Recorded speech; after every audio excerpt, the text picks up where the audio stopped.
Sveiki visi, jūs esate CryptoArtico YouTube kanale ir šiandien mes pakalbėsime apie rinką, pažiūrėsime, kas buvo prieš tai, o svarbiausia, pažiūrėsime, ko mes galime tikėtis iš rinkos toliau. Nepamirškite paspausti like ir subscribe mygtuką bei parašyti savo mintys komentarę. Prieš pradedant žiūrėti šitą video kviečiame kiekvieną iš jūsų turėti paskyrą vienoje iš mūsų rekomenduojamų biržų, tai yra Bybitas ir VEX. Į šias dvi kriptovaliutų biržos registracijos nuorodą jūs galite rasti šio video aprašyme. Čia yra Bybito ir VEX ir mes turime kiekvienai kriptovaliutos biržui atskirą video mūsų YouTube kanale. Jeigu norite užsiregistruoti į Bybitą, tai spaudžiame mūsų registracijos nuorodą štai čia ir mes atsirandame štai tokiam lange ir čia būtinai reikia tikrinti, kur yra referral code, kad būtų parašytas žodis Arktika. Jeigu jūs norėsite registruotis per telefoną, tai užtenka parašyti referral code žodis Arktika ir tada spaudžiame registracijos mygtuką. Čia matote, kokius jūs bonusus gausite nuo mūsų ir Bybitą aš labiau naudoju spot prekybai ir šiek tiek spekuliavimo tikslams. O jeigu jūs norite prekiauti be tapatybės patvirtinimo, tai yra be KYC, tada jūs užsiregistruokite pagal mūsų duotą nuorodą į VEX kriptovaliutų biržą. Tai spaudžiame štai čia ir atsirandame štai tokiam lange ir būtinai tikrinam, kad būtų parašytas referral code žodis Arktika. Noriu paminėti, kas užsiregistruos pagal mūsų duotas nuorodas arba pagal referral code Arktika. Parašykite mūsų administratoriui, kad jūs užsiregistravote pagal mūsų registracijos nuorodą ir atsiųskite jūsų UID, jūs gausite daug įvairiausių bonusų nuo mūsų ir galėsite gauti nuolaidą prisijungiant prie mūsų uždaros bendruomenės. Štai čia yra Bitcoino grafikas ir kaip visada mes pradėsime būtent nuo jo ir pažiūrėkime, kas buvo prieš tai. Prieš tai buvo labai gražus modulis, kuris vadinosi Double Bottom modulis ir jis yra štai čia ir nuo čia aš mūsų uždaroje bendruomeniai rašiau, kad mes galime tikėtis augimo ir jeigu šitas modulis suveiks, mes uždarysime pilnai Bitcoino gapą. Bitcoino gapą aš jums irgi esu rodęs ir jis yra štai čia ir mes matome, kaip puikiai jį uždarė. Dabar dar noriu trumpai pakalbėti, kodėl taip įvyko, o tai įvyko dėl naujienų ir mes matome, kad buvo štai tokia didelį impulsyvi žvakė ir čia buvo naujienos ir naujienos buvo tokios, kad Trumpas atidėjo 90 dienų tarifus Kinijai ir pradėjo taikyti tik 10% ir aišku, tai yra geros naujienos ir rinka iškart nuėjo į viršų. Štai čia mūsų uždara bendruomenė, jūs matote, kad aš rašiau, kad toks scenarius yra galimas ir jis yra labiausiai tikėtinas, mes tą ir gavome. Aišku, tai padėjo naujienas, bet jūs matote, kad ir techninė analizė kartais rodo tam tikrus dalykus, kurios gali sutapti su naujienom. Tai galite jūs vadinti, kad yra atsitiktinumas ar dar kažkas, bet techninė analizė veikia ir matome, kad tikrai labai gerai atidirbo scenarius. Ir čia mes turėjome štai tokį gapą, kurį aš jau rodžiau, kad mes jį uždarėme. Pažiūrėkime, kokią situaciją mes turime dabar. Tai dabar nueikime į mažesnį time frame ir šitoj vietoje aš rašiau į mūsų uždarą bendruomenę, kad Bitcoinas spaudžiasi ir tikriausiai mes pamatysime kritimą. Tai visus kviečiu prisijungti prie mūsų uždaros bendruomenės, nes jūs žinosite informaciją iš anksčiau ir galėsite ją pasinaudoti į savo pusę, tai yra galėsite atidaryti tam tikrus sandorius ir užsidirbti papildomai. Ir štai čia matote, kad čia narašiau, kad čia yra tikslesnis scenarius, ko aš laukiu iš Bitcoino ir čia jūs matote grafiką, kad Bitcoinas spaudžiasi prie levelių ir jis jau rodo lokalų silpnumą ir tikriausiai mes eisime į apačią. Ta mes ir gavome ir matome, kad rinka visa dabar pradėjo raudonuoti. Klausimas, kas bus toliau. Nueikime šiek tiek į didesnį time frame, tai į 1 valandos time frame ir čia aš noriu paminėti keletą zonų. Tai visų pirma, prieš tai Bitcoinas spaudėsi prie levelių, jau apie tai aš jums rodžiu ir matome labai puikiai atidirbo šitas scenarius ir štai čia jūs matėte šitą didelę zoną, tai čia yra imbalanso zona, į kurią aš norėčiau atkreipti dėmesį ir sakiau, kad verta atkreipti dėmesį, nes būtent nuo šitos zonos aš noriu pamatyti kažkokią reakciją. Tai yra pirkėjo reakcija, ar jie sugebės atpirkti, ar vis dėlto mes eisime žemiau. Ir šita zona, kur yra per vidurį, tai čia buvo kaip palaikymo zona imbalanso ir matome, kad jokios reakcijos nebuvo ir mes ėjome į apačią. Ir jūs matote štai šitas dvi geltonas linijos, tai šitas linijos yra šoninio judėjimo, tai čia yra kanalas ir dabar, kur aš žiūrėčiau kažkokią reakciją, tai žiūrėčiau būtent nuo šito levelio. Jeigu mes čia negausime jokių false breakų, jokių atšokimų, tai Bitcoinas eis žemiau ir testuos jau jau savo prieš tai esančią bangą, tai maždaug štai šitą zoną ir čia gali gautis irgi kažkoks modulis, dabar jis formuojasi, bet dar mes pažiūrėsime, kaip Bitcoinas reaguos būtent į šitą zoną. Jeigu mes nueisime į didesnį time frame, čia yra aiški trendo linija ir trendo linija jau už save kalba, kad tai mums parodo trendą, koks yra trendas ir aišku dabar matome mažėjantį trendą. Tai yra, jeigu mes pramušime štai šitą trendo liniją, tai gali būti daugmaž štai tokiu būdu, to aš jums parodysiu, tai mes pramušime, tada bus daugmaž štai toks retestas ir eisime vėl prie 85 tūkstančių dolerių. Į šitą levelį, kuris yra prie 85 tūkstančių, tai tikrai verta atkreipti, nes jis yra pakankamai stiprus lokalus levelis, jis yra susiformavęs, matote, štai čia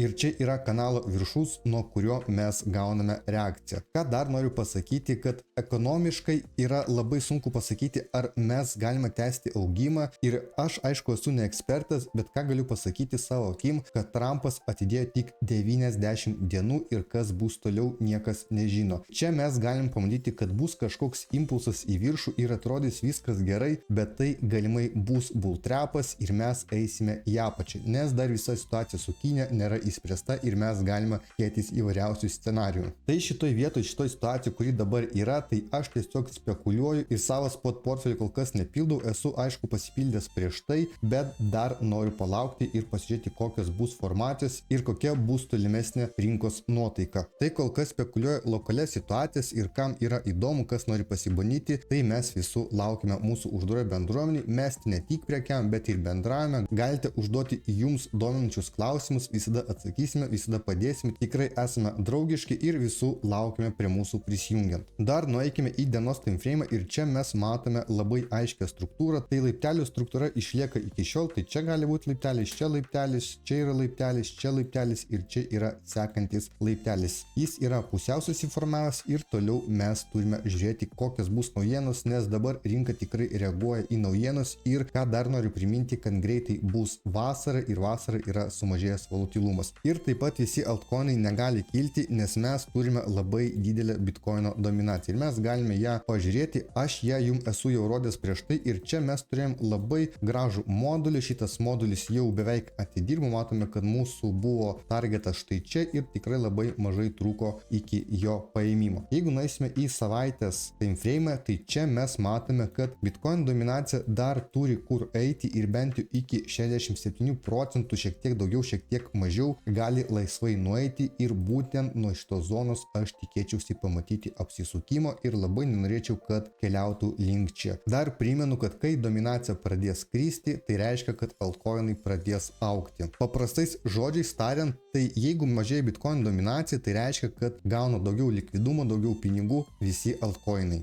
Ir štai čia aš jums esu pažymėjęs štai tokią laiptelių struktūrą, kad jums būtų tiesiog aiškiau matyti, jau kas žiūrėjo prieš tai esančius video, tai matėt, bet mes turime daugmaž štai tokius laiptelius, kurių aišku trendas yra mažėjantis ir kaina juda palaipsniui į apačią. Iki kur gali nueiti Bitcoinas, tai mes matome labai aišku levelį, tai levelis yra prie 72 tūkstančių dolerių, šiek tiek žemiau ir iki šito levelį protestuoti tikrai yra labai protinga ir būtent iki ten aš galvojau, kad mes pamatysime kritimą, bet lokaliai gavosi double bottom modulis ir tada jau pradėjau abejoti, ar mums duos tos 72 tūkstančius ar ne. Dabar pažiūrėkime trumpai į firmą, tai prieš tai į mūsų uždarą bendruomenę aš siunčiau štai tokį scenarijų ir matome, kad tikrai jis puikiai atidirbo, nes į firmas nukrito ir tada buvo augimas. Ir dabar matome, kad į firmas eina žemiau ir ką noriu pasakyti, kad į firmas tikrai pakankamai silpnai atrodo ir galime nueiti į savaitės grafiką ir mes matome, kad šitoj vietoj mes nepramušime tai šito pasipriešinimo levelio, čia galėjo būti ir zona ir nuėjome į apačią. Ir dabar matome, kad į firmas paskutinę savaitę krenta ir kur jo yra dugnas dar yra neaišku. Ir ką noriu pasakyti, čia jeigu žiūrint į savaitės grafiką, čia gali gautis visai graži U arba V formacija ir mes ją matėme prieš tai. Tai čia buvo irgi kritimas, tada buvo akumuliacija ir tada mes turėjome išėjimą į viršų. Ir dabar irgi gali būti labai panaši situacija, bet mums reikia dar daugiau laiko. Ir esu savo nusibraižę štai tokius levelius, tai kur yra levelis 1535, tai jis yra jau floating levelis, jis jau neturi jėgos ir yra jau kiti leveliai, tai yra vienas levelis žemesnis, kuris yra maždaug prie 1350 ir aš žiūrėsiu į šitą levelį ir kaip reagos kaina, jeigu ten nueis. Dėl į firmą pirkimo, tai asmeniškai ir kol kas aš nepirku, aš jį turiu pirkęs 2022 metais į savo spot portfelį ir tai buvo maždaug kaina apie $1300. Ir dar ką noriu paminėti, kad jeigu įfirimas nueis iki mano įėjimo taško, tai aš pagalvosiu, ar man jį verta uždaryti ar ne, bet ką noriu pasakyti, kad jeigu mes lyginsime kažkokią Solana, tai Solana turi kažkokį pritaikymą ir tai yra meme coinai. Būtent dėl meme coinų Solana ir augo, nes didžioji dalis meme coinų yra padaryta per Solana ir Solana tiesiog turi tam tikrą pritaikymą rinko ir dėl to jinai parodė labai gerą augimą. Su įfirimu situacija yra šiek tiek kitokia ir jis neturi kol kas kažkokio pritaikymą, jis tiesiog juda kartu su rinka ir dabar yra rekordiškai maži komisiniai mokesčiai, kas susijęs su įfirimu. Dėl to dėl įfirimo dar stebėsiu, dar žiūrėsiu, bet kokiu atveju aš manau, kad įfirimas parodys save, bet tam reikia laiko. Tai kol kas situacija yra tokia, savaitinis grafikas, kaip matote, yra nelabai gražus, mes vis tik krentame ir negalime sugauti to dugno. Ir labai nesinorėtų, kad įfirimas pramuštų daugmaž štai šitą zoną, aš jums ją štai čia pažymiu. Tai jeigu įfirimas pramuštų štai šitą zoną, tai čia maždaug galim pasakyti, kad bus $1000 kaip psichologinė palaikymo riba, tada įfirimas gali eiti dar žemiau ir tikrai jau atrodys labai blogai. Tai trumpai tariant apie įfirimą, aš asmeniškai nieko nepirksiu, nes aš turiu pakankamai daug, bet pabandysiu pagauti gerą įėjimo tašką į futures prekybą, tai yra paspekuliuoti ir bandyti ištemti kuo daugiau, nes bet kada gali atsirasti tas dugnas ir aš norėčiau pagauti ne patį dugną, bet bent jau kažkur turėti labai gerą įėjimo tašką ir jeigu bus bull marketas, alt seasonas, tai aš noriu pasiimti kuo daugiau iš įfirimo, aš asmeniškai įfirimų tikiu ir manau, kad įfirimas dar save parodys. Ir galime dar pažiūrėti įfirimą štai tokį grafiką, tai čia yra savaitinis grafikas ir šitas modulis, kur yra žalios linijos, yra tikrai jau labai seniai susiformavęs ir jeigu mes padarysime štai taip, mes matome, kur yra įfirimo potencialus targetas ir jis tikrai yra žemiau nei $1000 ir kol kas mes jau įpusėjome iki šito targeto. Prieš tai mes turėjome štai čia, tai mes tikėjomės, kad jis pramuš ir eis bent jau iki $5000, bet kol kas mes turime tokią situaciją. Aš nesakysiu, kad Trumpas sugadino rinką, galimai tai yra kaip šachmatų žaidimai ir čia yra vienas iš daugelių žingsnių, kurių mes nežinome, bet kol kas mes matome štai tokį scenarijų ir tikrai bent jau dabar Trumpas sugadino mum bull marketą ir mes matome štai tokį situaciją, kad rinkos raudonuoja. Ir dar ką noriu paminėti, tai noriu trumpai paminėti dėl akcijų rinkos, kad čia buvo istoriškai pats didžiausias atšokimas. Tai yra mes turime maždaug apie 10% atšokimą, net šiek tiek daugiau, tai čia yra tikrai pakankamai daug akcijų rinko ir galime dar pažiūrėti Nasdaqą ir Nasdaqas labai gražiai šiaip atšoko nuo levelio, tai leveliai labai puikiai veikia, kaip matote, ir techninė analizė irgi. Ir matome, čia buvo irgi labai geras atšokimas, kurį sudarė šiek tiek daugiau nei 15%. Ir tai buvo istoriškai pats didžiausias atšokimas, kuris buvo akcijų rinkoje. Tikiuosi video buvo naudingas, kas nori prekiauti su mumis, tai galite prisijungti prie mūsų uždaros bendruomenės, kas nori pradėti prekiauti, bet bijo ar kažko nežino, tai lygiai taip pat kviečiu prisijungti prie mūsų, jūs galėsite užduoti mums klausimus, mes jums padėsime, atsakysime ir įvesime į rinką. Nepamirškite paspausti like ir subscribe mygtuką bei parašyti savo mintis komentare.